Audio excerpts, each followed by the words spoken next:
একজন ধনী ব্যবসায়ী ছিলেন, যিনি প্রতিদিন ফজরের নামাজের পর আল্লাহর কাছে দোয়া করতেন, হে আল্লাহ, আমার রিজিক যেন মানুষের উপকারে লাগে। একদিন তার দোকানে এক গরিব মানুষ এলো, হাতে মাত্র কয়েকটা মুদ্রা।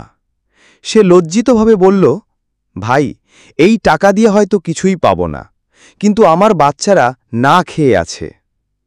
ব্যবসায়ী হাসি মুখে তার হাতে একটি বড় থলে ভরে দিলেন, চাল, ডাল, তেল এবং কিছু মিষ্টি। গরিব লোকটি অবাক হয়ে বলল, আপনি এত কিছু দিলেন, কিন্তু দাম তো নিলেন না। ব্যবসায়ী শান্ত স্বরে বললেন, আমি দাম নিয়েছি ভাই, আপনার কাছ থেকে আল্লাহর সন্তুষ্টি নিয়েছি।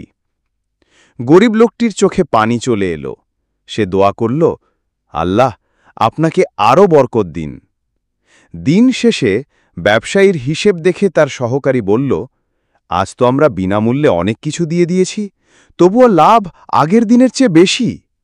ব্যবসায়ী মুচকি হেসে বললেন, এটাই আল্লাহর প্রতিশ্রুতি, যে দান করে আল্লাহ তার সম্পদ বৃদ্ধি করে দেন।